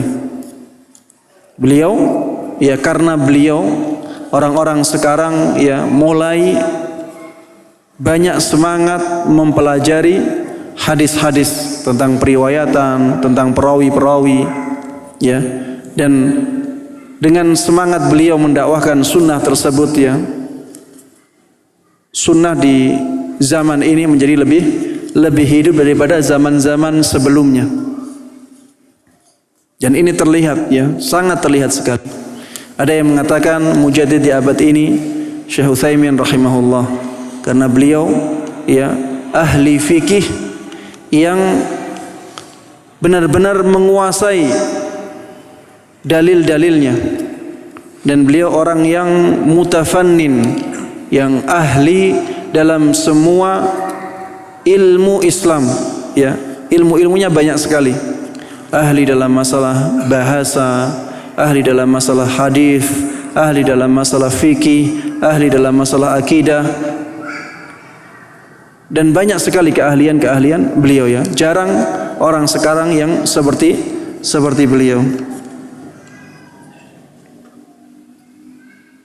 Assalamualaikum Ustaz, apakah takut hantu termasuk kesyirikan? Ini banyak pertanyaan yang di luar tema ya. Takut hantu apabila memang ya biasanya di suatu tempat tersebut ada penampakan-penampakan ya yang dilihat secara zahir, maka takut yang seperti ini masuk dalam takut yang alami, takut yang tabi'i, khauf tabi'i istilahnya ya, takut yang alami. Apabila takut hantu karena hantu tersebut bisa dengan kekuatan dia untuk mempengaruhi atau membahayakan, mencelakakan dia, maka ini takut yang alami. Takut yang alami. Karena memang jin bisa mencelakai manusia. Bisa mencelakai manusia. Kalau maksudnya takut kepada hantu adalah takut yang seperti ini, maka ini takut yang alami, tidak masuk dalam kesyirikan. Takut yang masuk dalam kesyirikan adalah khaufus sir. Takut kepada sebab yang samar, yang tidak diketahui hubungannya, tidak diketahui sebab akibatnya. Pokoknya takut kepada jin karena jin bisa, misalnya bahwa jin bisa mencelakai dia tanpa ada sebab sama sekali. Maka ini namanya khaufus sir. Ini yang kesyirikan. Ini yang kesyirikan.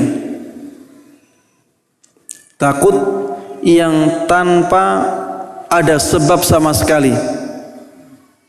Jin bisa mencelakai dia tanpa sebab yang zahir. Ini yang takut yang syirik, yang diistilahkan oleh para ulama khaufus sir. Adapun takut karena sesuatu yang zahir yang disebabkan oleh hantu, maka ini bukan takut yang kesyirikan. Ini takut alami. Orang takut kegelapan, alami. Ya, kebanyakan orang demikian, takut kegelapan. Apalagi kalau berjalan di tengah kuburan.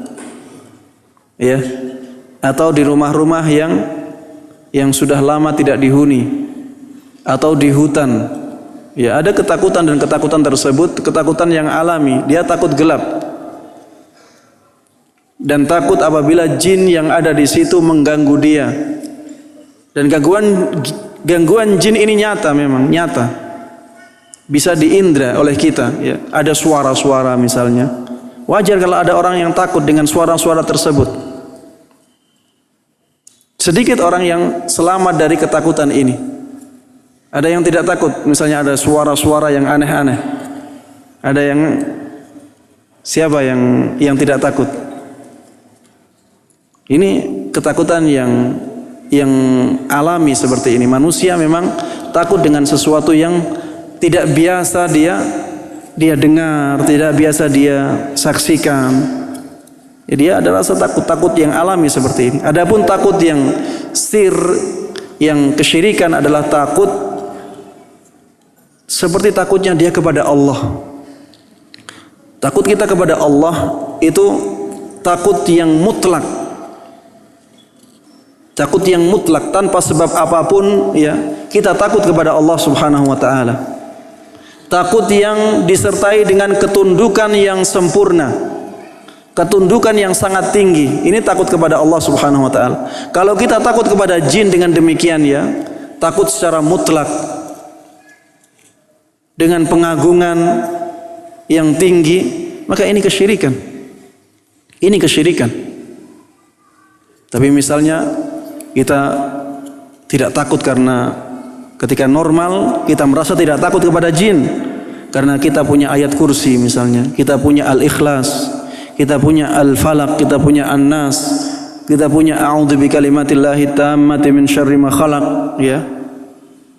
Ketika keadaan biasa kita tidak takut, ya.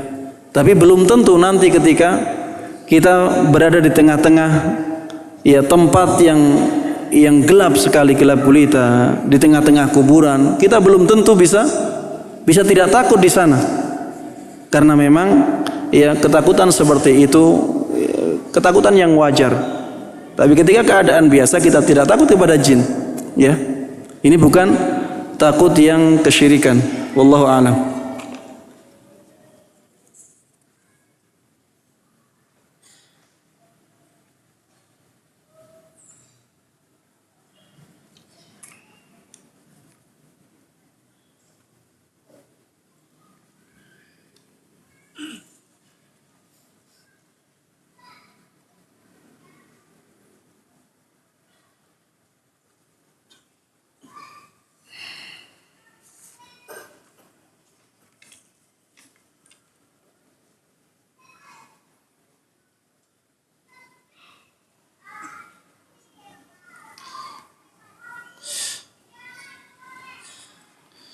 Seringkali kita melihat di jalanan orang-orang yang kurang waras akalnya atau orang gila. Bagaimana sikap terbaik sebagai seorang muslim terhadap mereka? Apakah membiarkan mereka atau bagaimana, Ustaz? Yang pertama, apabila kita melihat ada orang yang mendapatkan musibah, ya, hendaklah kita berdoa. Berdoa dengan doa yang bisa menyelamatkan kita dari musibah tersebut. Misalnya ada orang gila, ada orang cacat, ada orang kena musibah, ya. Kita berdoa dengan doa yang bisa menyelamatkan kita dari musibah tersebut. Doanya adalah Alhamdulillah alladzi afani mimma ibtalaka bih wa faddalani ala katsirin mimman khalaqa tafdila. Inilah doa yang diajarkan oleh Nabi Muhammad sallallahu alaihi wasallam apabila kita melihat orang yang mendapatkan musibah. Dan dengan doa tersebut Rasulullah sallallahu alaihi wasallam mengatakan orang yang membaca doa ini akan diselamatkan oleh Allah Subhanahu wa taala dari bala yang dia lihat. Ya, Alhamdulillah alladzi afani mimma ibtalaka bihi. Kalau laki-laki mimma ibtalaka bihi, kalau perempuan mimma ibtalaki bihi. Kalau yang dilihat perempuan, ya, maka kita bacanya mimma ibtalaki, karena dhamirnya untuk perempuan berbeda dengan dhamirnya untuk laki-laki. Kata gantinya kalau untuk perempuan ki. Yang kita lihat bukan yang membaca, ya. Yang membaca walaupun perempuan tetap bacanya sama, cuma yang membedakan adalah orang yang dilihat. Orang yang dilihat kalau perempuan maka dhamirnya atau kata gantinya ki. Kalau yang dilihat laki-laki kata gantinya ka, ya. Alhamdulillahilladzi afani mimma ibtalaka bihi wa faddalani ala katsirin mimman khalaqa tafdila. Yang artinya segala puji bagi Allah yang telah menyelamatkan aku dari musibah yang menimpamu dan telah memberikan keutamaan atau kemuliaan kepadaku dari orang-orang yang diciptakan oleh Allah Subhanahu wa taala. Ini yang pertama. Yang kedua, ya, bantu kalau mampu. Kalau tidak mampu, ya biarkan, ya. Karena membantu orang lain itu sesuai dengan kemampuan. Meyakini Al-Mahdi telah dilahirkan, apakah termasuk penyimpangan akidah? Iya, ya. Imam Mahdi tidak diketahui kapan lahirnya. Yang meyakini Imam Mahdi telah lahir itu biasanya orang-orang Syiah yang mereka mengatakan bahwa Mahdi telah dilahirkan dan masuk ke dalam sirdab. Sirdab itu goa yang ada di Irak sana, ya. Atau sekarang, iya, di Irak. Goa tersebut ada di Irak dan sampai sekarang, ya, sudah 1000 tahun lebih tidak keluar. Itulah keyakinan Imam Mahdi dalam akidah Syiah, ya. Sedangkan Ahlus Sunnah wal Jamaah meyakini bahwa Mahdi itu nantinya dilahirkan di hari akhir, ya. di hari akhir, dilahirkan di hari akhir, dan Mahdi tidak diketahui, Imam Mahdi tidak diketahui ketika beliau lahir. Berbeda dengan keyakinan Syiah, ya, Imam Mahdinya sudah diketahui ketika beliau lahir. Sedangkan Ahlus Sunnah tidak demikian. Ahlus Sunnah tidak mengetahui kapan Imam Mahdi dilahirkan. Ketika Imam Mahdi sudah lahir pun, ya, orang-orang tidak menyangka bahwa itu Imam Mahdi. Dan Imam Mahdi di masa mudanya, ya, bukan orang yang saleh, bukan orang yang saleh. Kemudian Allah Subhanahu wa taala mengubah keadaan dia, memberikan hidayah sehingga menjadi saleh. Kemudian diangkat sebagai pemimpin kaum muslimin, ya. Inilah keyakinan Imam Mahdi di dalam akidah Ahlus Sunnah wal Jamaah. Tidak diketahui kapan Imam Mahdi lahir.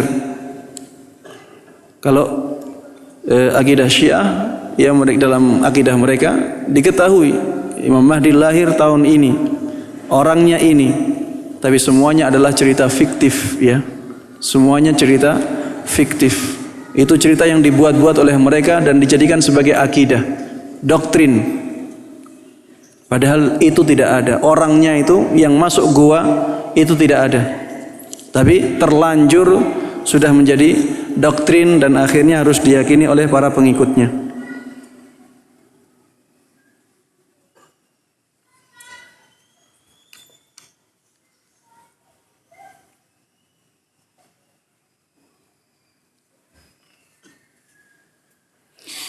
Ustaz, akidah yang lurus itu seperti apa? Akidah yang lurus adalah akidah yang dibangun di atas Al-Quran dan Sunnah Nabi Muhammad SAW yang sahih dan dipahami sesuai dengan pemahaman para sahabat Nabi Muhammad SAW. Inilah akidah yang sahih. Kalau dijabarkan apa saja yang sahih, sangat banyak sekali, ya. Semua yang ada di dalam Al-Quran dan Sunnah yang sahih dan dipahami dengan pemahaman para sahabat Nabi Muhammad SAW, itulah akidah yang sahih. Apakah ciri-ciri orang yang benar-benar ikhlas?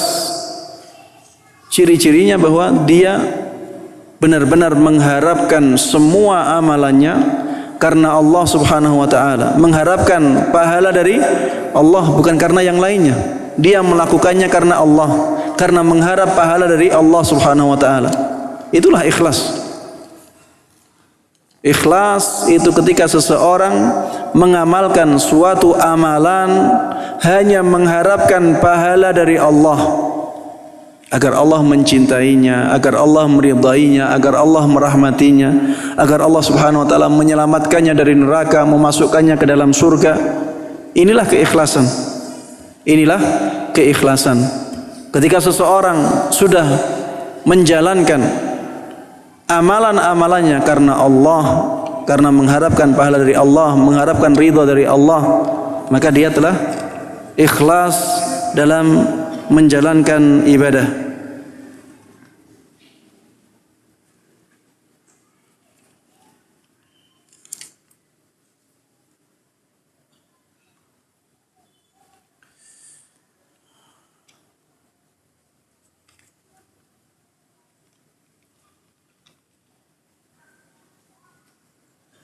Bagaimana cara memperkenalkan dakwah sunnah terhadap orang-orang awam? Karena sebentar lagi anak akan hidup di lingkungan yang jauh dari sunnah. Dan bagaimana cara membersihkan hati kita ketika diajak, dihujat, dicela oleh orang-orang awam? Cara mengamalkan atau mengenalkan dakwah sunnah kepada mereka dengan, ya, sedikit demi sedikit, ya, dengan mengadakan kajian-kajian, ya, yang terus menerus dan bertahap, ya. Dan kalau misalnya, ya, kita merasa diri tidak kuat untuk hidup di tengah-tengah lingkungan yang belum banyak sunnahnya, jangan mencoba untuk melakukannya. Kalau kita merasa tidak kuat, kalau merasa mampu untuk mendakwahkan sunnah tersebut, maka silahkan. hidup di lingkungan yang demikian. Karena lingkungan ini sangat berat cobaannya, sangat berat ujiannya. Banyak orang yang sudah tahu kebenaran, sudah tahu hidayah sunnah, tapi tidak mampu melakukannya, mempraktekannya dalam kehidupan karena lingkungan. Dan ini sangat berbahaya. Kalau kita ternyata meninggal padahal kita sudah tahu sunnah, tapi kita tidak mampu melakukannya, padahal sebenarnya kita bisa memilih lingkungan lain, maka ini kesalahan kita. Ya, jangan bermain api. Kalau misalnya kita merasa mampu, maka lakukan, dakwahkan sunnah. Dan dakwah sunnah ini berat. Mendakwahkan kebenaran ini berat. Tidak hanya butuh ilmu, tapi juga butuh hikmah, butuh cara-cara yang indah yang menjadikan orang-orang tertarik dengan dakwah sunnah. Ya, mendakwahkan kebenaran tidak hanya butuh ilmu, tapi juga butuh sokongan dana. Tidak hanya mendakwahkan dengan kajian-kajian, tapi juga mendakwahkan kebenaran ini dengan akhlak yang mulia, dengan cara-cara yang cantik. Ya, kalau tidak demikian maka akan susah. Sebaik apapun seseorang yang mendakwahkan sunnah, dia tetap akan mendapatkan gangguan dari orang-orang di sekitarnya. Karena memang dakwah sunnah ini adalah dakwah yang membawa kebenaran. Biasanya orang akan diganggu ketika meluruskan kebenaran. Ketika dia mendukung apapun yang ada di sekitarnya, maka tidak terlalu bermasalah. Tapi orang yang mendakwahkan kebenaran, dia akan mengoreksi banyak hal-hal yang ada dan sudah terbiasa dilakukan oleh masyarakat, sehingga wajar kalau akhirnya akan diganggu. Sebagaimana Rasulullah SAW. Maka pertimbangkan masalah ini, pertimbangkan masalah lingkungan, karena lingkungan ini sangat berat cobaannya, sangat berat ujiannya. Kalau merasa tidak mampu, jangan melangkah ke sana, tapi cari lingkungan yang sunnahnya sudah kuat, sehingga kita juga terbawa dengan lingkungan dan kita akan selamat. Apabila kita merasa kuat, maka silahkan bismillah ya, dengan banyak berdoa kepada Allah Subhanahu wa taala agar Allah Subhanahu wa taala memberikan taufiknya kepada kita dalam berdakwah, dan doakan orang-orang yang ada di masyarakat tersebut agar mereka dibuka hatinya oleh Allah Subhanahu wa taala. Demikian yang bisa Anda sampaikan dalam kesempatan kali ini. Mudah.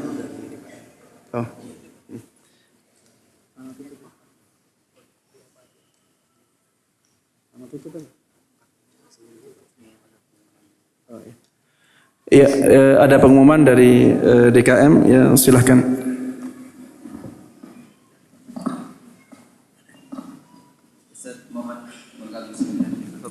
Silahkan.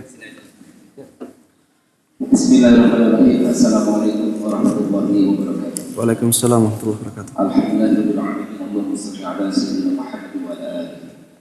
Bapak Ibu hadirin yang saya hormati, yang dimuliakan Allah Subhanahu wa taala. Kami atas nama pengurus Dewan Kemakmuran Masjid Agung Al-Quwah Bandung ingin menyampaikan sesuatu kabar gembira,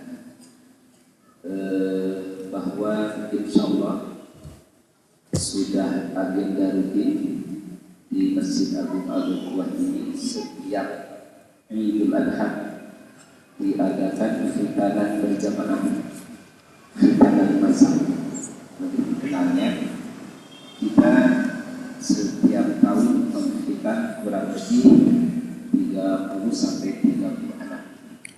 Salah satu program ini barangkali dari bapak-bapak, ibu-ibu yang ingin ikut berpartisipasi dalam kegiatan ini, kami menyediakan kotak amal khusus yang terbuat dari kaca yang disimpan di gerbang untuk nanti keluar. Jadi sekali lagi kami mengajak kepada akan-akan bapak-bapak untuk berpartisipasi, menyisihkan sebagian rezekinya sekalipun hanya 2.000 atau 5.000, insya Allah kita sudah memberi jasa kepada anak yatim du'afa dalam kita. Ini adalah salah satu milah Ibrahim yang sampai saat ini kita ikuti, dan Rasulullah SAW. Itu saja, terima kasih atas kerjasamanya, atas perhatiannya. Insya Allah kebaikan Bapak Ibu sekalian akan dibalas oleh Allah dengan balasan yang berlipat ganda. Amin, amin, amin, amin. Terima kasih Ustaz. Wassalamualaikum warahmatullahi wabarakatuh. Waalaikumsalam warahmatullahi wabarakatuh. Jazakumullah khair, mudah-mudahan acaranya ya berhasil dan dimudahkan oleh Allah Subhanahu wa taala. Sudah. Ya. Ya, dengan demikian ya kita sampai pada penghujung kajian ini ya. Mudah-mudahan apa yang kita dapatkan benar-benar bermanfaat bagi kita semuanya. Mudah-mudahan Allah berkahi dan mudah-mudahan Allah jadikan ini ilmu yang benar-benar kita amalkan dalam kehidupan kita. Dan mari kita tutup kajian ini dengan doa kafaratul majlis. Subhanakallahumma wa bihamdik asyhadu an la ilaha illa anta astaghfiruka wa atubu ilaik. Wassalamualaikum warahmatullahi wabarakatuh.